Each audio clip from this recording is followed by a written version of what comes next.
Dalawang magkasunod na linggo kasama ang Bitag at Mission X sa sunod-sunod na operasyon ng Presidential Anti-Smuggling Group o PASG laban sa mga sindikato ng smuggling. Noong nakarang linggo, natunto ng Bitag at PASG ang isang bahay sa Pasig na bagsakan ng mga ukay-ukay mula sa US.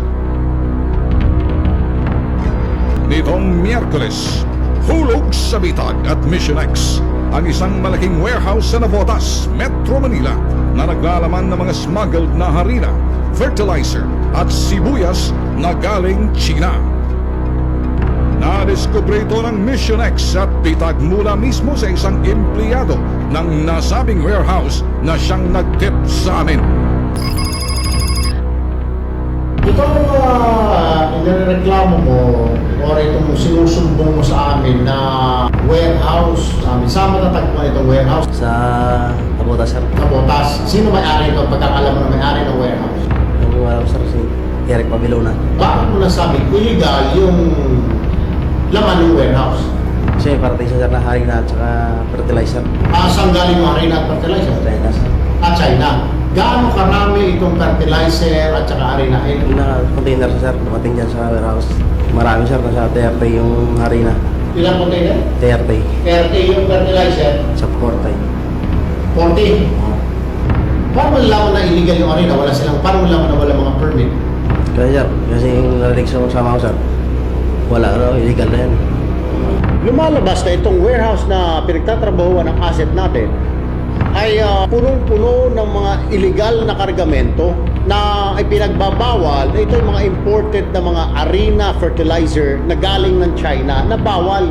Pero ipinasok sa ating bansa. Ngayon, ang problema, ang dilema ng may-ari ng bodega at may-ari ng kargamento, hindi nila mailabas kayo sa bodega because walang permit, illegal, mahuhuli sila. So nakaimbak ito ngayon. For the meantime, chinek na raw ng anti-smuggling group. Subalit hindi makakilos ang anti-smuggling group yung mga tao dahil matindi raw ang padrino nitong may-ari ng kargamento na ito.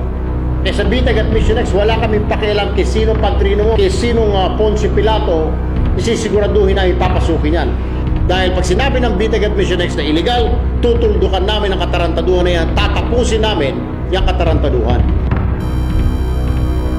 Nitong Miyerkules, hulog sa Bitag at Mission X ang isang malaking warehouse sa Navotas, Metro Manila na naglalaman ng mga smuggled na harina, fertilizer at sibuyas na galing China.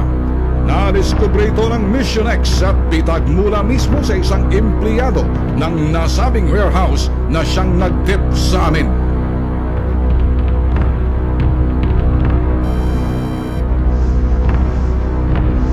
Agad nakipag-ugnayan ang Bitag at Mission X sa PASG at sa bisa ng mission order na ipinalabas mismo ng Malacanang.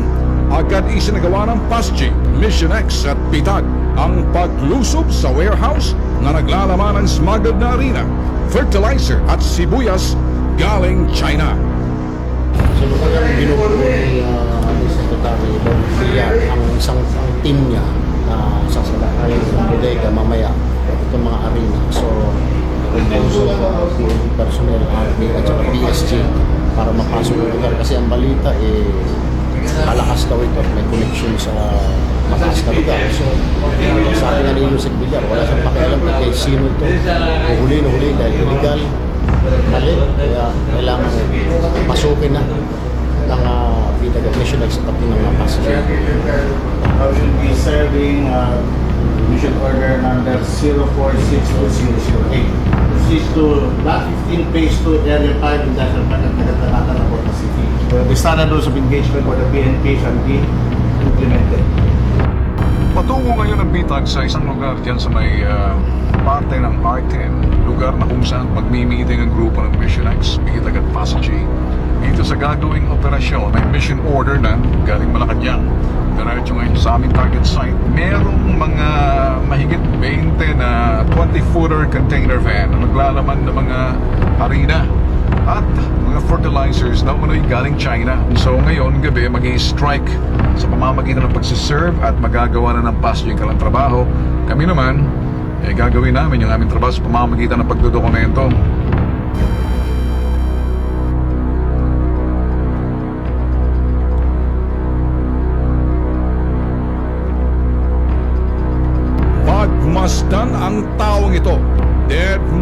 sa mga nangyayari, itinuturo siya ng aming asset na tagapamahala sa mga smuggled na harina.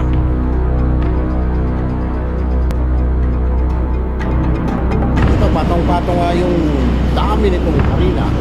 Estimate, wala na sa container, yung mga 35 to 40 containers nga. At 800,000 bawat container. So lalabas na mga 36 million pesos. Ito pa lang.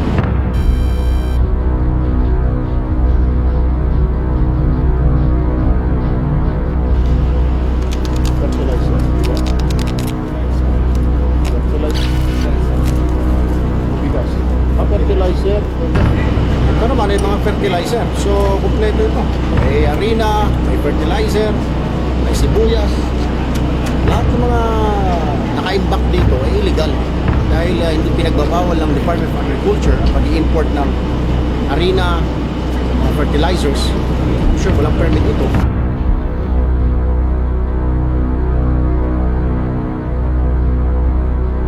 Tinatayang 50 million pesos ang halaga ng mga nakaimbak na smuggled na harina, fertilizer at sibuyas sa warehouse ng Tianglong Trading sa Industrial Road, Navotas City. Ito ay kinumpirma ni PASG Undersecretary Antonio Bebot Villar sa Pitag Live. I understand na naka-sealed off ngayon yung warehouse. Nag-estimate na kung sa dami. Nagsasabi na pwedeng from 50 million up, 200 million siguro. Doon lang sa mga flour. Paano nakapasok na nakatago yung tagal na parang? Hindi, ito pa na ito. Yung piskado ng duda ko rito. Patagal na ito. Yung duda namin, ito rin yung isang kumpanya, Toro Bills dati, na hinuli ni ating mga Pangulo sa customs mismo. Okay. Ito mga old stock na ito. Recycled na to. Oo, Dinivert? Dinivert na yan.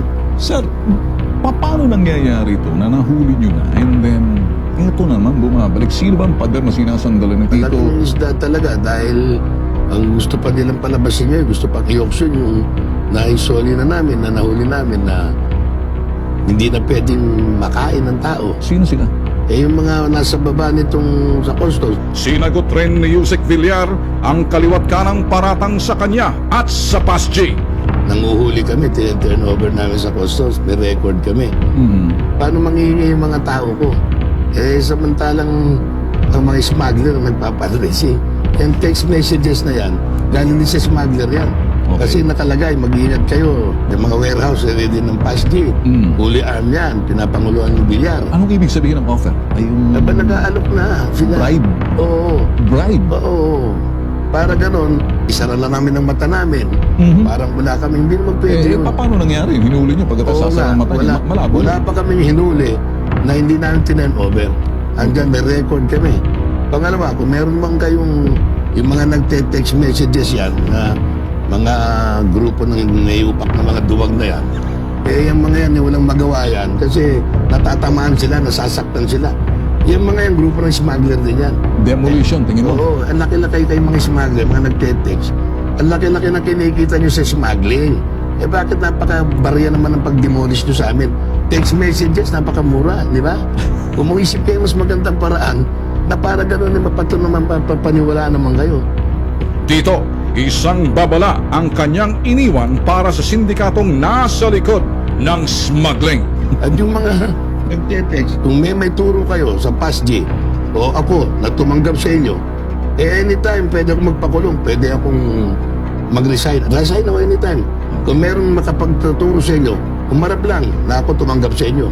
Okay. Ngayon, napatunayan naman natin na kayo nagsisinungaling, eh bahala na ang Diyos sa inyo. Sana makuha na kayo ni Lord mas maaga. Isa lang naman isasagot ko sa kanila eh. Alam na ng ating presidente ito, kausapin niyo si presidente. Kung siya magsasabi sa akin, sige, release ko. Eh sabi sa akin, sige, release ko. Eh tama lang sa inyo yan, kayong mga smuggler. Kulang ang mura sa inyo eh. Kung kayong mga smuggler, kailangan sa inyo eh, papaluin ang mga mukha ninyo eh. Hindi naman mura lang ang dapat sa inyo eh.